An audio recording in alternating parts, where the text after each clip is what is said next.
What do y'all? This is your boy Sherry Speech. Right now I talk to you guys about Supergirl Season 3, Episode 21, Not Kansas. Right now it looks like Sam is back to normal. Whatever they tried on it worked. Thank goodness. Just in the nick of time, just for the season finale. I was worried there for a second. I got a brother all sweating.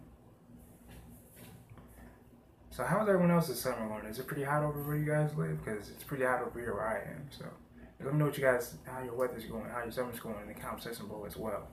But now we see Ruby and Sam interacting with each other. That's dope. That's dope right there. Mother and daughter reunited at last. And I gotta say this. I apologize for like my last little steady, slow stream. You know, I really just been running out of ideas with shows to create for you guys. But don't worry, guys. I'm actually practically done my Jessica Jones videos as well. So they will definitely be uploading tomorrow, Wednesday, and all the way through next week as well. So be on the lookout for those.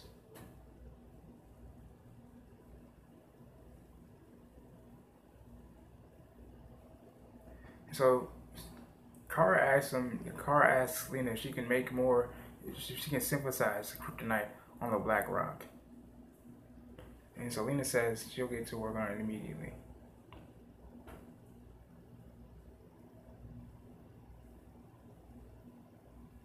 So Kara has to tell Alex something. I wonder what that is.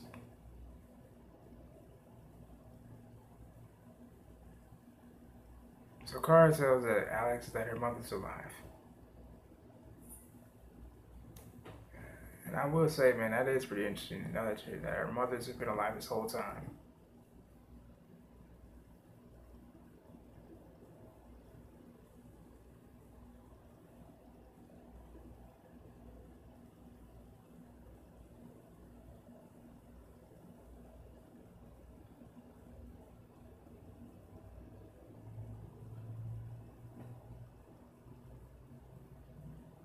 So I just like say you want to go back.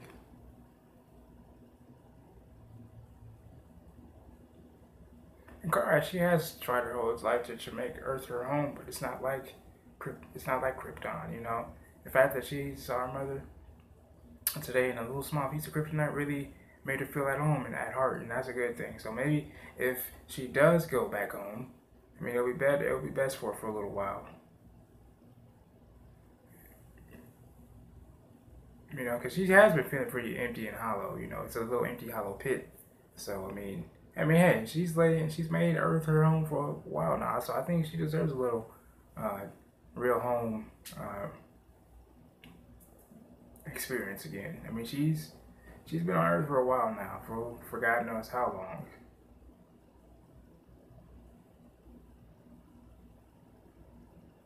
So I asked her, how long are you going to be gone? And Kara, she said she doesn't know. Because honestly, think about it. Does she really have to stay on Earth? I mean, aside from, you know, protecting Metropolis and, you know, her family and her friends.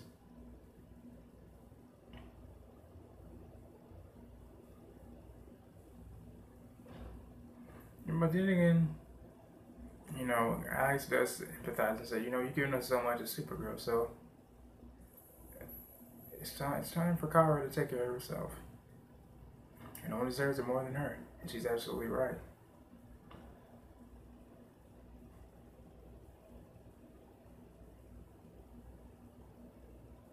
You know, and Alex says selfishly, what am I going to do without you?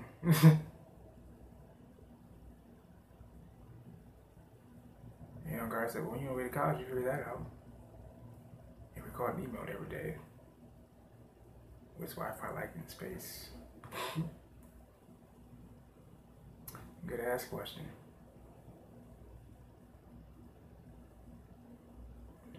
Somebody was like, I can't believe you're going back.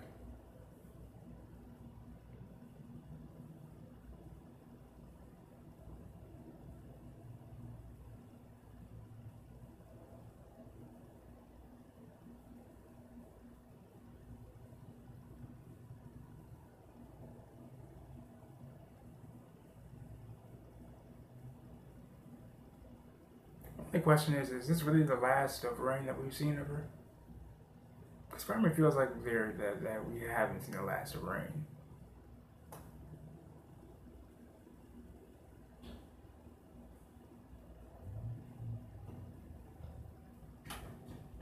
So Kyle was like, why don't you just come with me since my nail's sleeping too? And I was like, I'm not gonna be crashing anything. She's like, you're not gonna be crashing anything. So I was like, all right, I'm with you. I will go back home with you.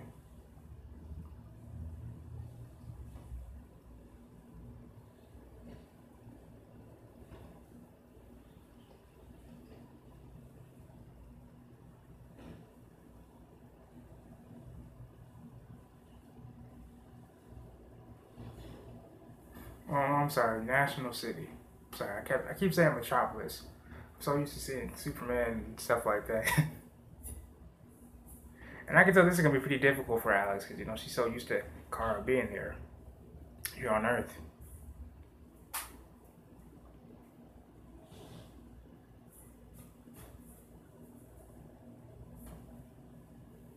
And it's gonna be so awkward without her.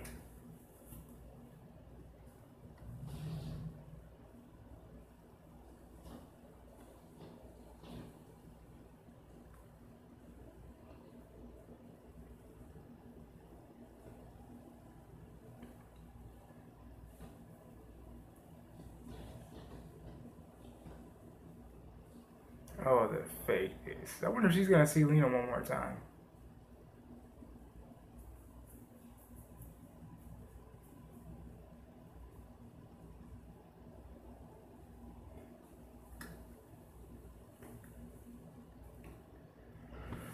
Whew.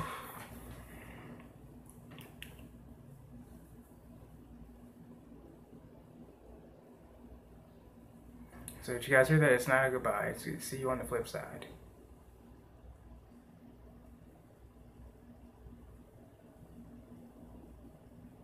But to be continued. Isn't that nice?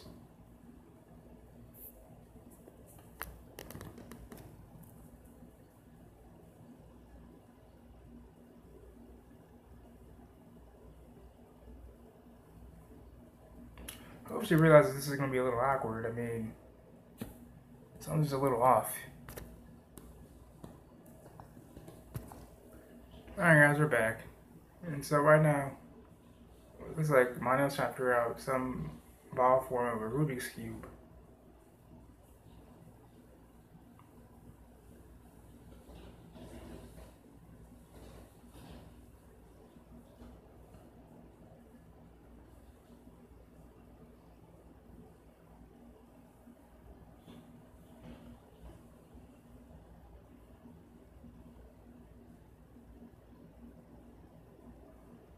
So Zara must be her sister or cousin.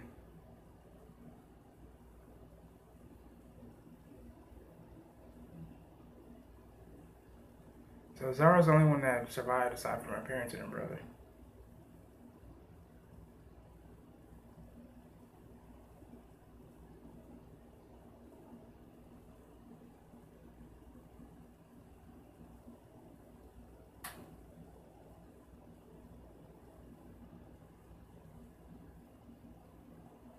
Something just feels odd about this. Like,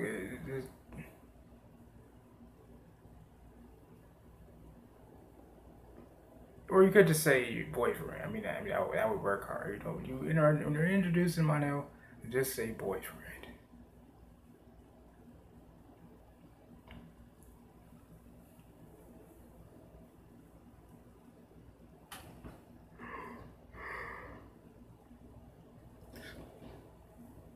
Sorry guys, this episode's not boring. This episode's not boring. It's just a pretty long day.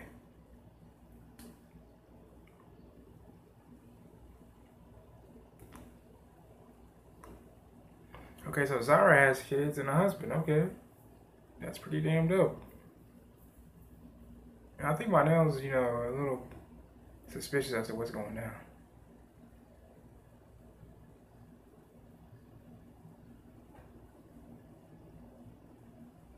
So we see the Guardian playing basketball by himself, because there's no action going down.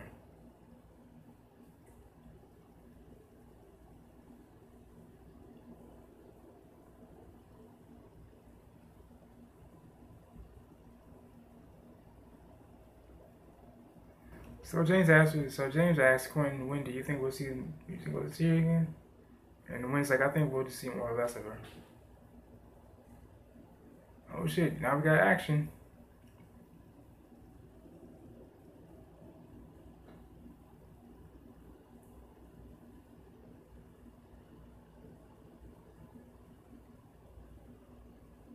Got a guy pulled out the Thule.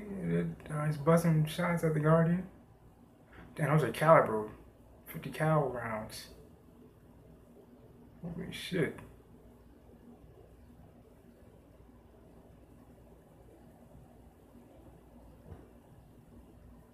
Stephen Williams like, wait a second, what kind of gun is that? I will say this, I think it might just be weapons that the DEO themselves created. Because even Williams was like, wait a second, what kind of weapon, what kind of caliber weapon is that? And I think it has to be possibly a leak in the DEO. A DEO caliber weapon.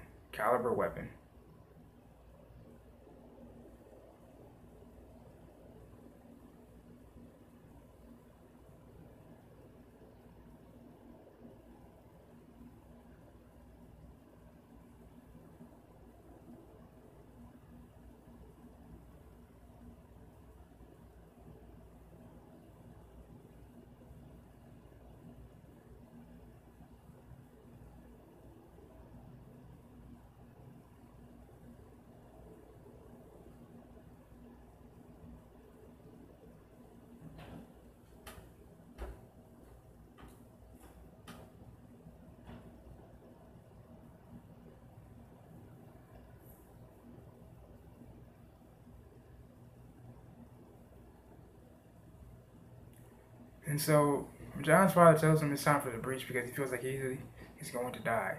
And John doesn't want to acknowledge the fact that his father is going to be dying.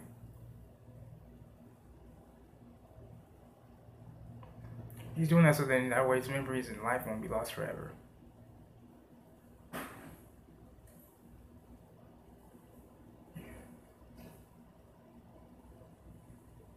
And then John was like, Alex, tell him he's not going to go anywhere. And Alex is like, John, that's not my place to say anything. Only your father knows that. And his father's like, look, all the time that we spend together means more than anything. All the memories and experiences, I'll never forget them.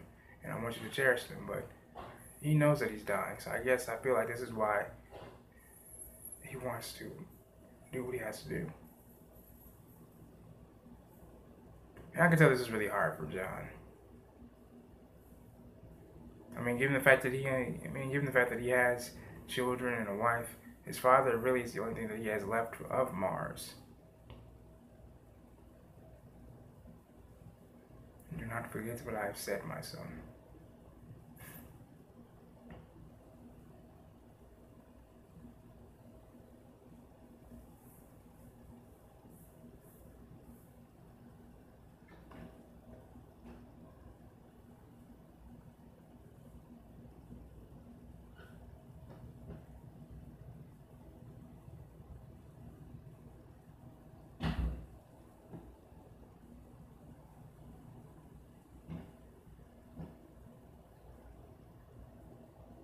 And so now John and Wayne are telling John, like, look, bro, these are your weapons.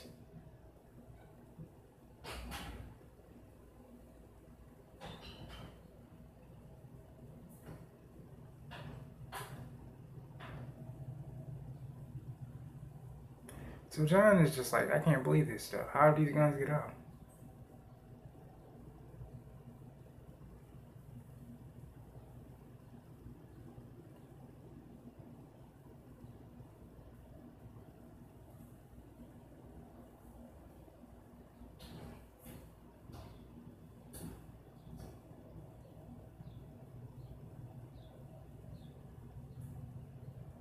So John and James are about to go talk to a manufacturer of the DEO caliber weapon, assault rifle, because, again, like I said, John just can't believe this.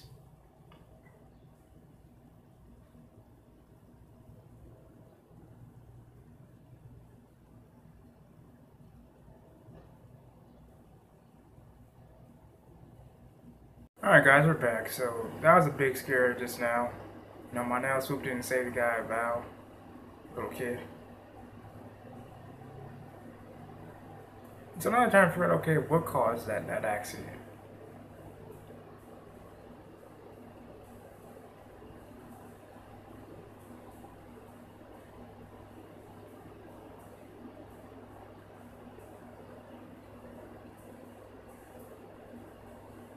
Alright, so pretty much, Kara's like, okay, in my life, nothing happens without reason. So now, Kara kind of, I guess now the feeling of Kara feeling as if her past life, what she did on Earth, is trying to come back home for her. And that's not a good thing. Ever.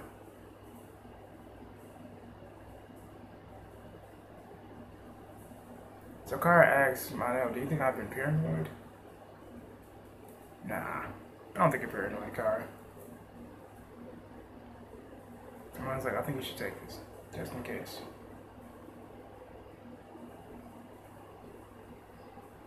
Hey, so Kara has the Legion ring. Yes. So now we see James and John over at the manufacturer. The same man that manufactured the assault rifle that almost killed, well, that could have killed James and the officer.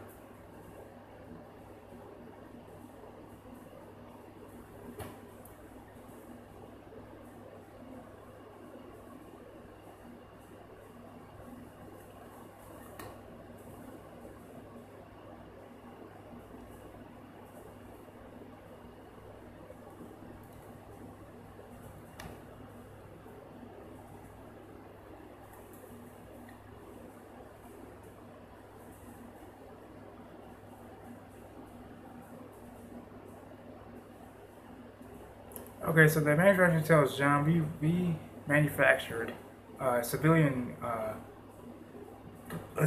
type of your assault weapon for the civilians to use. And John's pissed off because they never gave him authorization to do so, which you should be. When when a manufacturer, you give a manufacturer strict instructions and authorization on what they wanted manufactured, they should go by it. And so the manufacturer says, listen, I designed them so that now civilians can protect their families and themselves. And it's his job to help as many Americans as he can.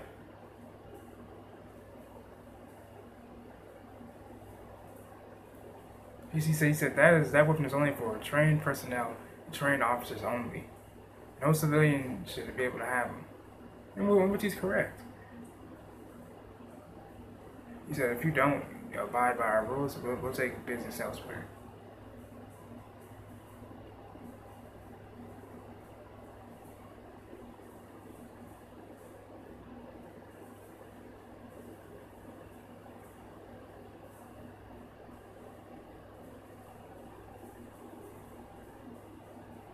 Well, that's funny. He mentioned something about Catco. Wonder what that is. I'll be right back.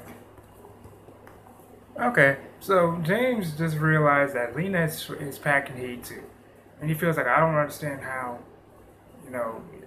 someone's right to pack some heat outlaws that of someone who wants to get to school safely. And Lena's like, okay, I understand your point, but I hope you can understand my point as well.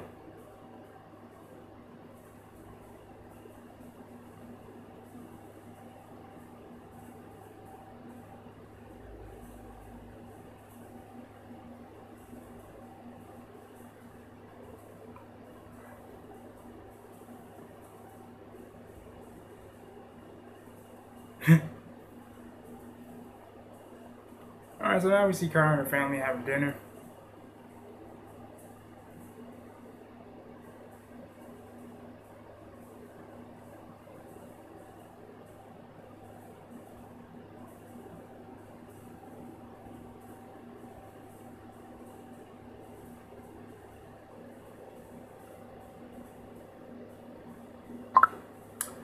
This is pretty interesting. They're having a little family get together, a little dinner.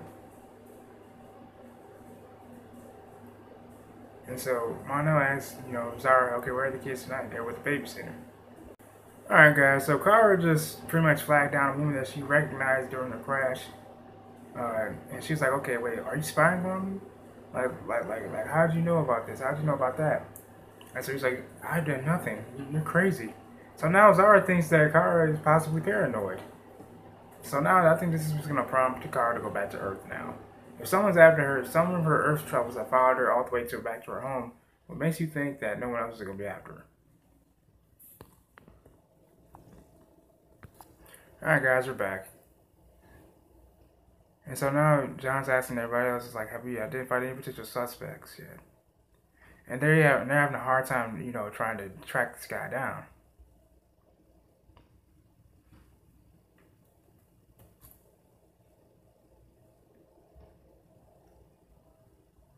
So John wants, to find the guy, obviously, before he uses that weapon on somebody else.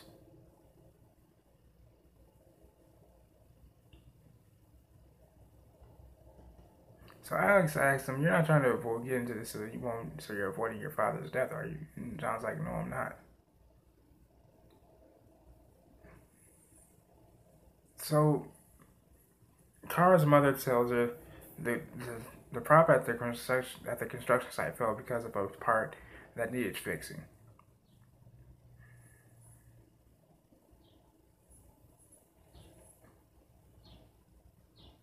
The mother's like, "I know being back here is an adjustment, but you gotta take it easy."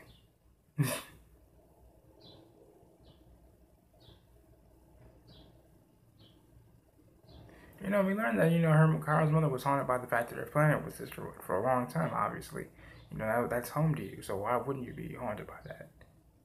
But I do feel like Kara's hunch that someone's after her is correct. I mean, we may have saw the end of Rain, but who's to say that there's even not? Who's to say that there's not an enemy lurking still?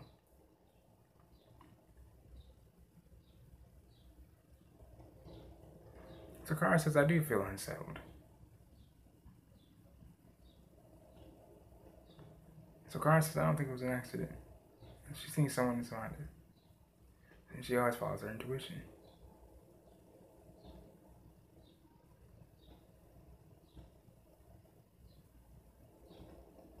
So her mother's like, "You've been on a foreign planet, protecting others, being a warrior. You don't have to do that here." But I feel like that's just another cover up of what we see here. Because remember last week we saw one of the council people, pray to rain of some sort. So who's to say what the hell's gonna happen now? All right. So Wynn's like, "We were only able to identify only 10% of people that purchased the weapon." Alright, so John's like, alright, James, we need you to look at some photos to see if you recognize the gunman.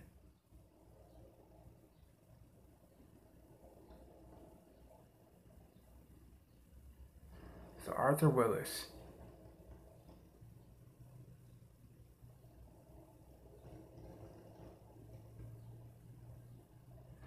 I like how they kind of squeezed in the Second Amendment debate in this episode. It's pretty cool. They always do that, though. It's also pretty awesome.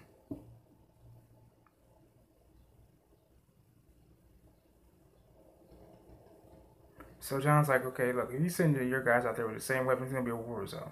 And he's correct. It will be.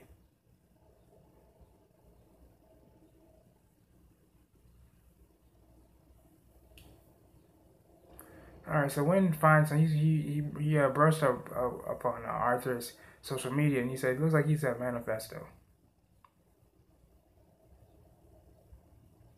So banging rhymes.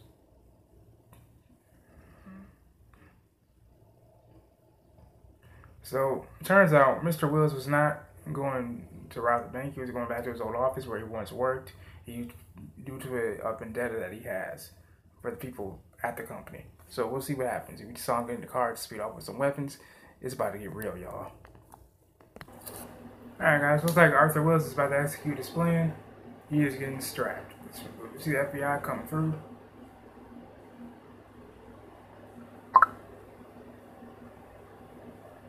Alright, so I was asking, I guess, the CEO. He said that Arthur had filed some kind of discrimination suit.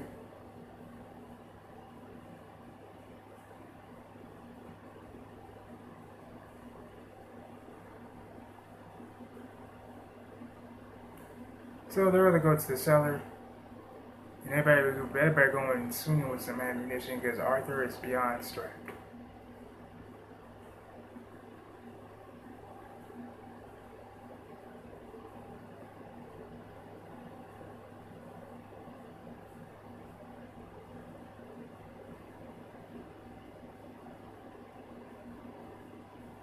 Arthur feels like killing somebody is the only way to be heard about his problem, his issue.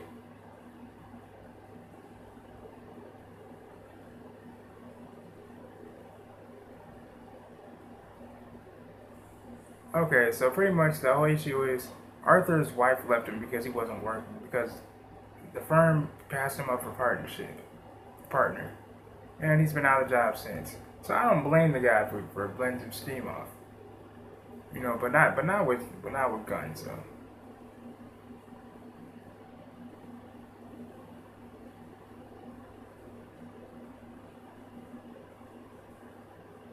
you know, John's like, I don't think. I mean, I know you've been disrespected and bullied, but that doesn't mean you got the bully back.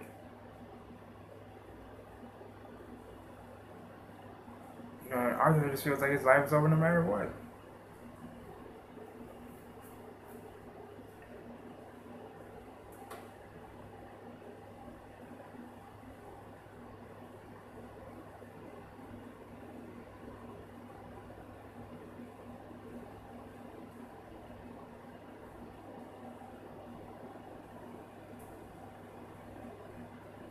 Arthur felt like he needed the gun.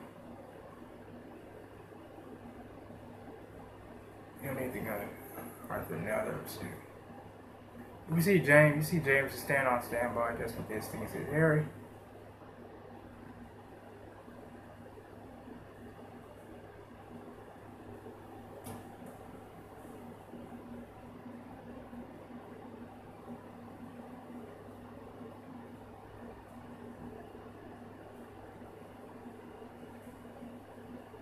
That was a nice one. No bullets fired.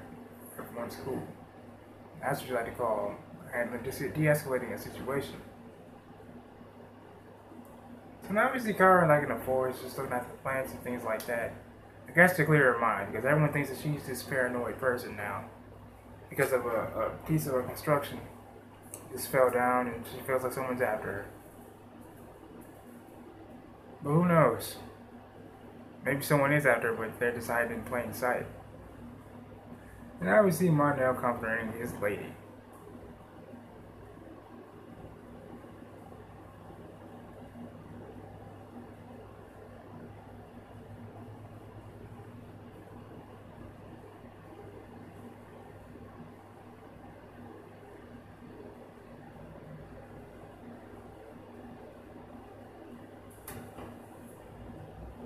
They're both wearing white, and I'm like, wait a minute, are they getting married or something?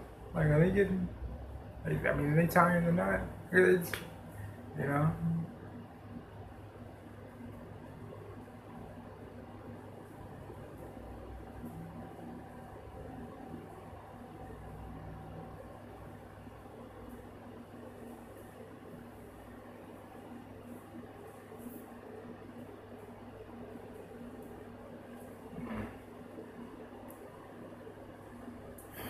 I wonder what's about to happen. I feel like it's like a big shock is about to happen. Although, if you guys can't hear me, that's just my air conditioner out there. My door's open right now. I'm listening out for people who might come through my house. So for that, I apologize. If you hear the air conditioner over me.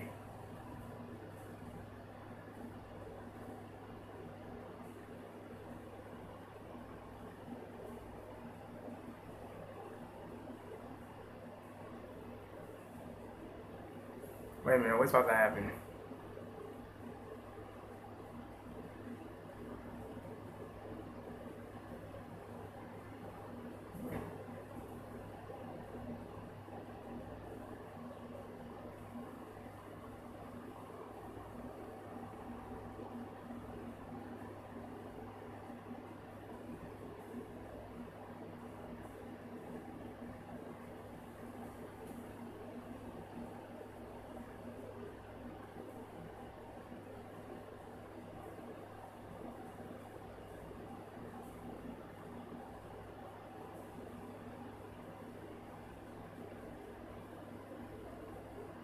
And so my nails is pretty much pressing the car that he definitely has more feelings there for her than he's been letting on.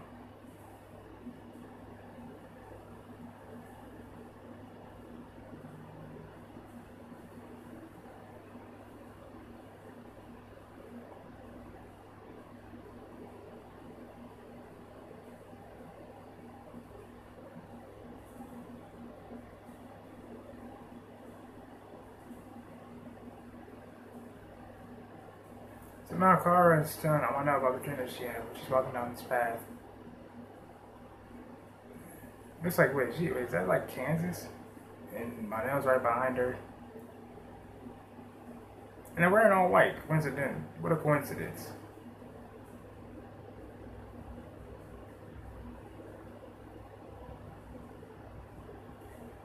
Wait, are they about to kiss? Are they about to kiss? Kiss already, man. Come on. Solidify your love. Solidify the love.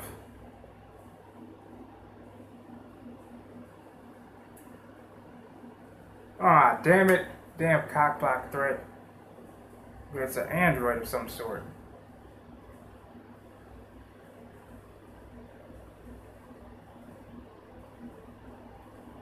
If it's the same chick.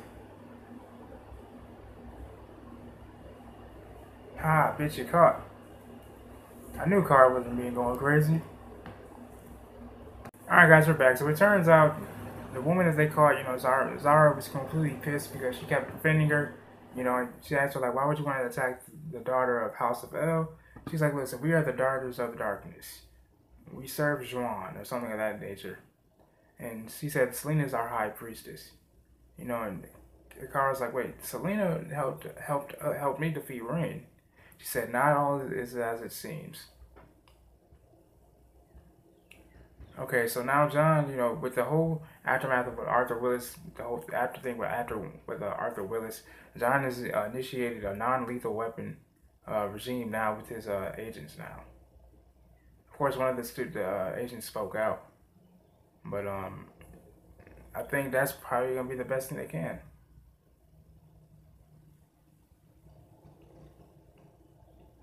So John thinks that it can have a long-lasting impact on the world around us if we do a non-threatening weaponry. Use non-threatening weaponry from now on. I hope that works.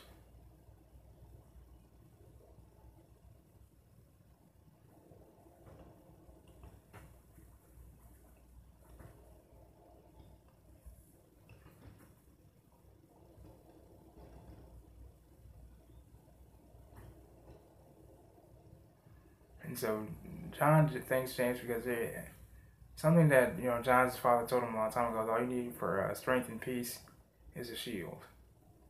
But now we see Lena analyzing the black rock.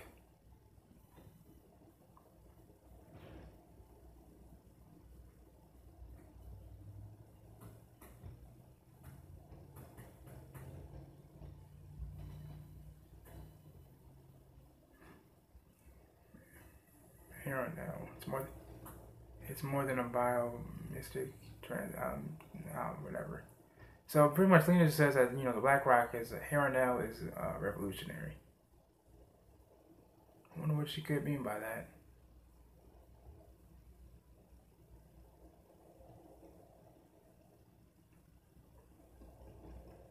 So John tells his father, I'm sorry I wasn't ready before, but I am now. Are you sure? And so now, I guess John and his father are going through the breaching process. And we see Alex just suffering because she doesn't have Ruby. Kara just left. So you can definitely tell that Alex feels alone.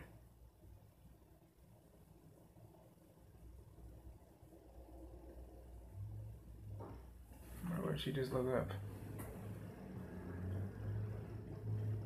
It's a National City Adoption Association. Okay, so pretty much Alex is going to utilize the adoption agency to fill that gaping hole in her heart. Now I see Ruby and her daughter, I'm sorry, Sam and her daughter, just hanging out, just laughing and whatnot. But now we see Sam just drop a glass of water. Don't tell me Rain is back, please.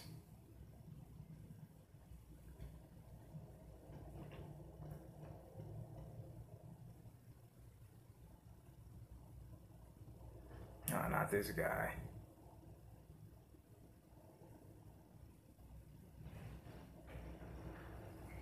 So the ship is gone. Oh, how great.